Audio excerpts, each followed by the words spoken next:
السلام علیکم کیا حال ہے آپ سب کا؟ میں فضانہ تنویر آپ لوگوں کے ساتھ، اور کیسے ہیں آپ سب لوگ؟ میں ٹھیک، اور آپ لوگ بھی امید سے ہوں گے ٹھیک ٹھاک ہوں گے۔ اچھا جی، صبح کی وہی روٹین روز ایز یوزول جو ہوتی ہے ہمیشہ کی طرح اٹھی ہوں، کام شام کیا ہے، پانی آنا تھا پانی بھرا ہے، فرش بھی دھو لیا، جس میں کپڑے لپیٹنے تھے تو کپڑے بھی لپیٹ دیے، وہ بھی کبرڈ میں رکھ دیے۔ اور اس کے بعد یہ سالم صاحب بھی جو ہے وہ اٹھا، پھر ناشتہ واشتہ کیا، اس کے بعد یہ بھی 12 بجے کے قریب اس کو بھی نیند آ گئی، اور ابھی یہ اٹھے گا 2-2:30 بجے، اس کے بعد پورا دن نہیں سوئے گا، پھر یہ رات میں سوئے گا، پھر تنگ کرتا رہے گا۔ اور یہ ایک اچھی بات یہ ہے کہ صدقہ دیا کریں اللہ کے نام پہ، بھلے 1 روپے کا ہی کیوں نہ دیں، کیونکہ کہتے ہیں نا کہ صدقہ جو ہے وہ آپ کو بڑی سے بڑی مشکلات کا جو ہے وہ بہت بڑی دیوار بن جاتی، جو کی مشکلات کم ہوتی ہیں۔ اور کہتے ہیں کہ صدقہ جو ساحل سے پہنچنے سے پہلے جو ہے اللہ کی بارگاہ میں وہ پہنچ جاتا ہے اس کی مدد کرنے کے لیے، تو صدقہ جاریہ کیا کریں، صدقہ دیا کہ چھوٹا سے چھوٹا ہی کیوں نہ ہو، یہ نہ کیا کریں کم ہو جائیں گے ہم کیوں دیں، یا یہ ایسا ہے تو ویسا ہے، نیت نہ دیکھا کریں، بس اپنی نیت سے دیا کریں کہ اللہ پاک ہماری جو مشکلات ہیں، ہمارے جو مسئلے ہیں وہ ہمارے جو ہے وہ کم ہو جائیں، اور واقعی میں ہیلپ ہوتی ہے، اور میرے ساتھ کافی ہوئی ہے۔ میں جب بھی صدقہ نکالا ہے کبھی نہ کبھی تو مجھے جو ہے اس صدقے سے بہت زیادہ ہیلپ ملتی ہے، مجھے اس سے پتہ نہیں چلتا، لیکن بعد میں میری فائنینشلی طور پہ بہت زیادہ جو ہے وہ میری ہیلپ ہوتی ہے۔ صدقہ جاریہ صدقہ کیا کریں اللہ کے نام پہ، اور وہ بے شک مشکلات کو آسان کرنے والا ہے، اسی سے امیدیں لگی ہوئی ہیں سب کی، وہی دینے والا ہے، اس کے علاوہ نہ کوئی انسان کسی کو دے سکتا ہے اور نہ ہی کسی سے لے سکتا ہے، بس وہ یہ جو اللہ نے کہا ہے کہ 2 چیزیں میرے ہاتھ میں، ایک رزق اور موت، تو کوئی کسی سے نہ رزق لے سکتا ہے اور نہ ہی کوئی کسی سے موت۔ تو لوگوں کو ڈر ہوتا ہے کہ جی اس نے فلاں تعویذ گنڈے کروائے ہیں تو جادو ٹونا کروایا، جس وجہ سے میرا رزق نہیں آ رہا۔ دیکھیں یہ تو اللہ پاک کے اللہ کے ہاتھ میں ہے، رزق بھی انسان کو ایسے ہی تلاش کرتا ہے جیسے اسی کو ملتا ہے، اور ملتے رہتا ہے، وہ کوئی بھی چیز ہو، ٹھیک ہے۔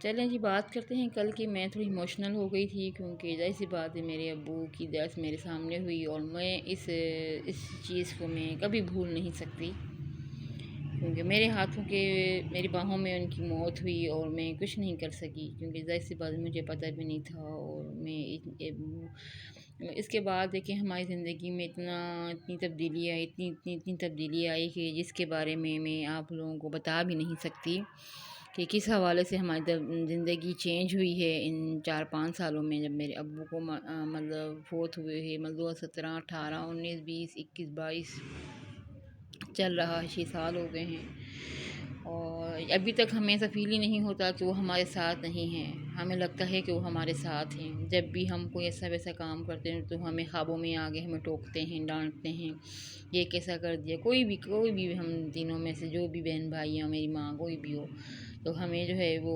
ہوتا ہے، ہمیں آتے ہیں خوابوں میں کوئی چیز لینے یا کوئی، لیکن ابھی تک میں نہیں سمجھتی کہ میں وہ چیز بھولی ہوں، یا میں نے کبھی جو ہے وہ، مجھے ابھی بھی یاد ہوتا ہے، میں بہت زیادہ ایموشنل ہوتا ہے، میں نے کس طریقے سے ہینڈل کیا تھا ان معاملات کو، اور مجھے نہیں پتہ کہ اس کے بعد جی مجھے یہ موت اور جنازوں اور کسی کی میت دیکھے جو بندے کو ڈر لگتا تھا نا، مجھے پہلے بہت لگتا تھا، میں دیکھتی تھی نا مجھے بہت میرا دل بڑا کانپتا تھا کہ جی یار پتہ نہیں کیا ہو جائے گا، پتہ نہیں ہو گیا، اتنے جیسے کوئی جن ہے، پتہ نہیں کیا ڈر جائے، لیکن اب ابو کے انتقال کے بعد وہ چیز ختم ہو گئی، مجھے بالکل ڈر نہیں لگتا ان چیزوں، مجھے پتہ ہے وہ کہتے ہیں نا کل نفس ذائقۃ الموت، کہ موت کا مزہ ہر چیز نے چکھنا ہے، تو بس پھر یہ حوصلہ خود ہی آ گیا کہ جی نہیں اب تو ہے وہ مرنا سب نہیں ہے، تو بس پھر نیت صاف ہونی چاہیے، اللہ بس یہ ہے کہ قبر کے عذاب سے اور جہنم کے عذاب سے ہم سب مسلمانوں کو بچائیں، آمین۔ چلو جی بات کرتے ہیں کہ کل کہاں تک میں پہنچی تھی۔ کل میں پہنچی تھی کہ ہاسپٹل سے ہم لوگ جو ہے وہ جناح ہاسپٹل ہم لوگ جانے لگے، اس درمیان جی میرا بھائی جو ہے وہ ایمرجنسی میں گھر چلا گیا تھا، کیونکہ اس نے کہا کہ چلو پیسے ویسے لے لیتا ہوں تاکہ میں اس درمیان ایمبولنس میں اکیلی ہی گئی تھی ابو کے ساتھ۔ وہاں میں جب پہنچی ہوں تو بس وہ ایمبولنس کی آواز ابھی تک میرے کانوں میں گونجتی ہے کہ وہ بار بار وہ بندہ کہہ رہا تھا راستہ دیں ایمرجنسی ہے، راستہ دیں ایمرجنسی، کیونکہ اس دن بارش بھی بہت زیادہ ہوئی تھی، اتفاق کی بات ہے، اور 28 جون کی بات ہے 2017۔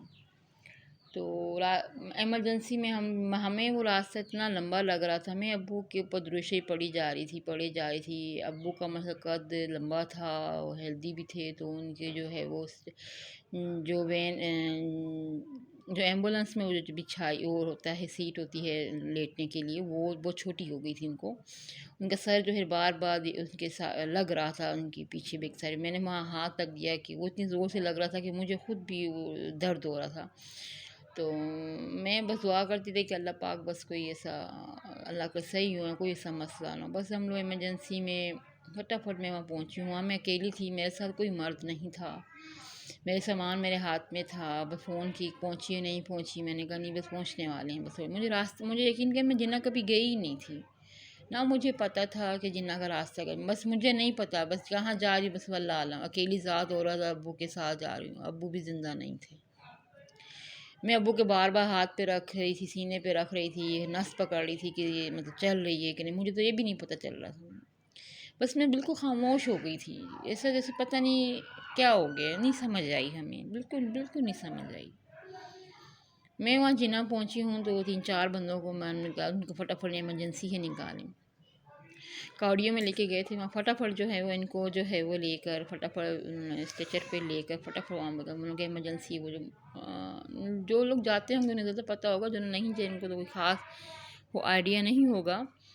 تو وہ فٹافٹ وہاں لے کے گئے، تو فٹافٹ مشینیں لے آئیں، تو جس سے جو ہے وہ چیک کرتے ہیں، جو پمپ کرتے ہیں، جسے وہ میں کرنٹ ٹائپ جو مشین ہوتی ہے، جو ویسے پتہ نہیں مجھے تو کوئی نام نہیں آتا ان کا. خیر تو وہاں ان کو لے کے گئے، تو بس وہاں انہوں نے چیک کیا، انہوں نے فٹافٹ جو ہے وہ ہارٹ بیٹ چیک کی ہے اور سب کچھ. تو اس نے کہا آپ کے ساتھ کون ہیں؟ تو کہہ رہی یہ کون ہے؟ سب سے پہلے تو انہوں نے مجھ سے پوچھا کہ یہ کون ہے نا. میں نے کہا میرے والد صاحب ہیں. کیا ہوا؟ کہہ رہے آپ کے ساتھ کوئی اور ہے؟ میں نے کہا نہیں میں اکیلی. کہہ رہے آپ اکیلی کیوں آئی ہیں؟ تو میں نے کہا نہیں ہم ایمرجنسی میں آئیں کیونکہ ہم لوگ وہاں سے ہاسپٹل انہوں نے ہمیں یہاں ریفر کیا، تو ہم ان کو یہاں لے کے پیچھے. میں نے کہا میرا بھائی آ رہا ہے. تو اس نے کہا چلیں ٹھیک ہے نا. تو جب تو انہوں نے کہا کہ بیٹا یہ نہیں رہے نا، ان کی ڈیتھ ہو گئی ہے. اتنا ظاہر سی بات آئیڈیا تھا، تھوڑا دل مضبوط. میں چپ ہو کے بیٹھ گئی ایک کونے پہ آ کے بیٹھ گئی. اس درمیان جی میرا بھائی انہوں نے کہا کہ ان کی جو ضرورت کی جو چیزیں ہیں نا، جو ان کی جیب میں ہیں یا ان کے پرس میں ہیں، وہ آپ نکال لیں. میرے ہاتھ اتنے کانپ رہے تھے کہ مجھے سمجھ نہیں آئی کہ انہوں نے کہا آپ رکیں ہم نکال دیتے ہیں. فٹافٹ انہوں نے میرے ابو کی چیزیں نکال دی. 2 سیکنڈ نہیں ہوئے، مطلب وہ 3:30 بجے سے ٹائم سے لے کے 5 تک کا جو ٹائم تھا، وہ مطلب اتنا عذاب تھا میرے لیے. پہلے میں اپنی زندگی سے الجھ رہی تھی، پھر اب یہ اتنا بڑا حادثہ ہمارے ساتھ ہو گیا. پھر اس کے بعد جی انہوں نے فٹافٹ جو ہے وہ میرے ابو کو فٹافٹ ایک سفید چادر پہنا کے باندھ کے سائڈ پہ رکھ دیا. میں نے کہا ہے مطلب میرے سامنے، مطلب وہ اب نہیں رہے. میں دیکھتی رہ گئی، میں کچھ نہیں 3-4 لیڈیز آئے، انہوں نے کہا اس کو نا تھوڑا پکڑیں. یہ میں چپ ہو کے بیٹھ گیا. مجھے رونا نہیں آیا، مجھے سمجھ نہیں آیا کہ اب ہم آگے کیا کریں گے، کیونکہ آگے تو ہمارا کوئی ہے ہی نہیں نا. ایک ابو ہی تو تھے جو ہمارا مین سہارا تھے، جس سے بلبوتے پہ لوگ ہم سے ڈرتے تھے یا لوگ ہمارے پاس نہیں آتے تھے کہ جی نہیں.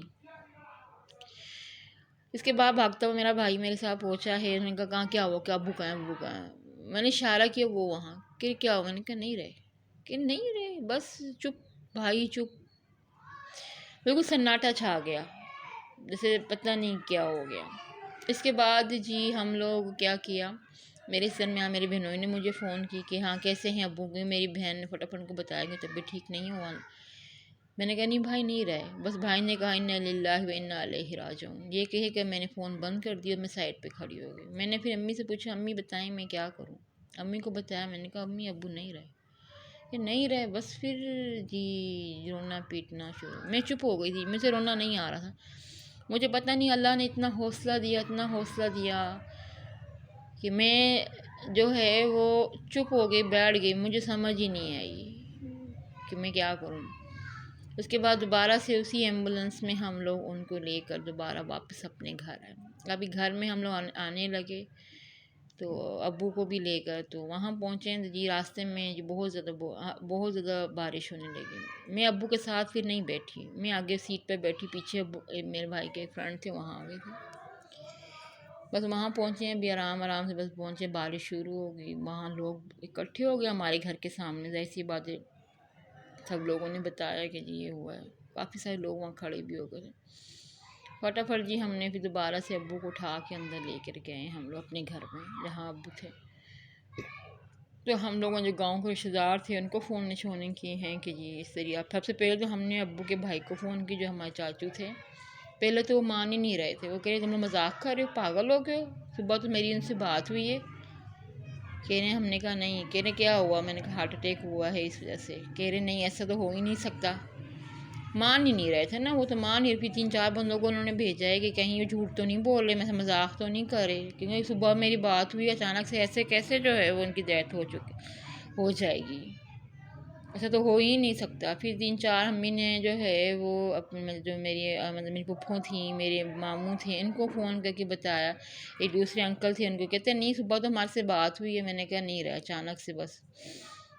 اب سب سے پہلے جو ہے وہ مسئلہ یہ کہ جی ابو کو کہاں دفنانا ہے، مین چیز اس پہ بھی جی کافی لڑائیاں ہوئیں، مطلب لڑائیاں تو خیر نہیں ہوئی لیکن بحث کافی ایک تو ہم غم میں نڈھال، دوسرے میں سسرالی جو تھے وہ لوگ کا پریشر کہ جی اس کو یہاں واپس لے کر آنا آپشن، ہم لوگ یہیں دفنائیں گے۔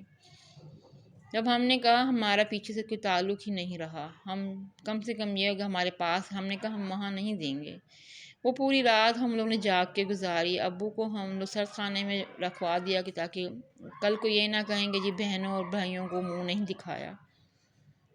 تو ہم لوگوں نے جو ہے وہ ان لوگوں کو بول دیا کہ ہم صبح میں ان کا ہے نماز جنازہ 2 بجے تک، جی جس نے آنا ہے وہ آ کے دیکھ لیں، کیونکہ ہمیں پتہ تھا نوابشاہ سے یہاں تک 2 سے 3 گھنٹے کا سفر ہے، اور ان کے لیے آنے کے لیے کوئی مسئلہ نہیں ہے کہ جی وہ یہاں سے ادھر آ جائیں۔ اس درمیان وہ صحیح رات ہمیں فونیں کرتے رہے، رات کے 12 بجے نہیں آپ لوگ ادھر لے کر آئیں ان کو یہاں، ہم نے کہا ہم نے سرد خانے میں رکھوا دیا، اگر آپ نے آنا ہے تو آپ لوگ، ہاں ان کا یہ پریشر کہ جی نہیں ہم لوگ خرچہ بھی کریں گے، ہم لوگ سارا کچھ کریں گے، ان کا جو بھی ہوگا ہم سب کریں گے، لیکن آپ ان کو یہاں لے کر آئیں۔ ہم نے امی سے پوچھا کہ ظاہر سی بات ہے امی مین تھی، ہم تو چھوٹے تھے اور ہمیں اتنی سمجھ بھی نہیں تھی ان چیزوں میں، تو ہم لوگوں نے جو ہے وہ سب سے پہلے جو ہے وہ ہم نے کہا کہ آپ امی لوگوں سے پوچھیں، امی بتائیں گی۔ امی سے کہا، اب امی نے اپنے بھائی کو کہا کہ جیتے جیتے تم لوگوں نے چھوڑا نہیں اسے، مرنے کے بعد تو سکون سے بیٹھنے دو ہم لوگوں کو، اب تو وہ ہے بھی نہیں، اب کیا کرے گا وہ آ کر وہاں آ کے کہ زندہ ہو جائے گا، یا وہاں آ کے تم لوگ اسے جنت دے دو گے، یا وہاں آ کے اس کے حساب نہیں ہوگا، یا وہاں کی قبر میں کوئی خاص ہونا ہے، یہاں میں قبر اتنا ہوئی امی نے بہت سنائی لوگوں کہ نہیں میں نہیں دوں گی، مطلب نہیں دوں گی، جس نے آنا ہے آئے، جس نے نہیں آنا وہ مت آئے، ہم لوگ نہیں دیں گے، ہم لوگ اپنے پاس ہی ان کو رکھیں گے۔ صبح ہوئی ہے تو جی کچھ لوگ تو صبح میں 6 بجے تک پہنچ گئے تھے گاؤں سے، رات میں پہنچ گئے، اور کچھ 10 کے 12 یا 1 بجے تک پہنچے، کیونکہ ان لوگوں کو تب بھی آسرا تھا کہ شاید یہ لوگ واپس آئیں۔ پھر ہمیں 7-8 بجے پھر فون کی، 9-10 بجے ہمیں پھر فون کی کہ جی آپ لوگوں کیا فیصلہ، ہم نے کہا نہیں ہم لوگ ادھر ہی ساری تیاری یہاں ہو چکی ہے، آپ لوگوں نے آنا ہے تو آئیں۔ بس بس سارے لوگ صحیح رات آتے رہے، دعائیں کرتے رہے، ایسی بات ہم لوگ 4-5 لوگ کیا کرتے، رونا پیٹنا شروع کیا ہوا تھا۔ خیر بڑی مشکل سے اللہ اللہ کر کے جو ہے وہ لوگ یہاں پہنچے ہیں 12-1 کے درمیان، 2 بجے نماز جنازہ تھا، ظہر کے ٹائم ہم نے رکھوایا ہوا تھا۔ لوگوں کو تو پہلے یقین ہی نہیں آیا کیونکہ سب لوگ یہی کہہ رہے تھے کہ صبح میں تو تھا، آگے تو تھا، یہ تھا وہ تھا، فلاں تھا ڈھمکان تھا، جو بھی تھا، کافی کچھ انہوں نے جو ہے وہ ہمیں بولا۔ خیر جو بھی تھا گزر ہی گیا، غم یاد کرنے سے تو نہیں ہوتے، لیکن یہ ہے کہ بندہ یہ بولتا ہے کہ جی ہم کبھی جائیں گے نہیں، لوگوں کو لگتا ہے کہ جی موت نہیں آنی، تو موت کا واقعی میں کوئی بھروسہ نہیں ہے، جس کے ساتھ ہوا ہو اسی کو بوجھتے، لوگ کہتے ہیں کہ جی آگے نکلو زندگی میں، کیا پیچھے کے دکھ آتی ہو یہ وہ، لیکن دکھ کبھی نہیں بھولتے انسان کو، وہ چھوڑ جاتے ہیں یادیں، اور یاد کر کے ہم اپنے ہاتھ سے، میرے ابو مجھے بڑا کہتے تھے بیٹا بہادر بن، ڈرنا نہیں ہے کسی سے، جو ڈر گیا نا واقعی میں وہ مر گیا، بہادر بنو۔ میں کہتے ابو میں اکیلی کیسے جاؤں گی، کہتے کچھ نہیں ہوتا، لوگ تمہیں تھوڑی کچھ کہیں گے، کچھ کہو تو چیخو یا 2 تھپڑ لگاؤ۔ میرے ابو نے مجھے بہت حوصلہ دیا، سوال بہت زیادہ حوصلہ دیا، بہت بہت بہت حوصلہ دیا، اللہ ان کو جنت نصیب کرے، جنت نصیب کرے۔ میرے باپ کے لیے اسپیشل دعا کریں کہ اللہ پاک ان کو قبر میں اور ان کو جنت فردوس میں اعلیٰ مقام دیں۔ وہ کس حیثیت میں ہیں ہم نہیں جانتے، ان کے ساتھ کیا ہوگا ہم نہیں پتہ، لیکن میرے باپ کے لیے اسپیشل دعا کریں اللہ پاک ان کو اعلیٰ مقام دے۔ ان کی یادیں ہمارے ساتھ اب بھی جڑی ہیں، ہم انہیں بھولے نہیں ہیں اور نہ ہم بھولنے کی کوشش کرتے ہیں۔ آگے بتاؤں گی انشاءاللہ آپ کو کل ایک لاسٹ ویڈیو میں کہ آگے ان لوگوں نے کیا کیا، اور جی ابو کا کس طریقے سے ہم لوگوں نے پوری جو تیاری تھی وہ کی، اور کس طریقے سے پھر آگے ہوا۔ ٹھیک ہے جی، انشاءاللہ دعاؤں میں یاد رکھیے گا، میرے ابو کے لیے دعا کیجیے گا، میری ماں کے لیے، کیونکہ ہمارا اس دنیا میں ہم سب ان 4 لوگوں کے علاوہ کوئی نہیں ہے، کیونکہ پیچھے ہم لوگ آؤٹ آف ہو چکے ہیں۔ اس لیے میری ویڈیو زیادہ تر جو ہے وہ اپنی فیملی میں نہیں بناتی، وہ لوگ بھی مجھے منع نہیں کرتے، لیکن میں کہتی ہوں لمیٹڈ ہونا چاہیے۔ شو آف کرنا یا دکھانا میں نہیں کرنا چاہتی، لوگوں کے غم بھی سنا کریں، لوگوں کی اذیتیں بھی سنا کریں، اسے یہ تو نہیں کہ گانے سن لیے، ڈانس سن لیا بس ٹھیک ہے، لیکن وقت کے ساتھ سب کچھ چلتا ہے، ہر کسی کے غم کے ساتھ زندگی چلتی رہتی ہے، اس کے بغیر زندگی کے ہم آگے بھی نہیں گزر سکتے۔ ٹھیک ہے جی، اللہ حافظ، دعاؤں میں یاد رکھیے گا۔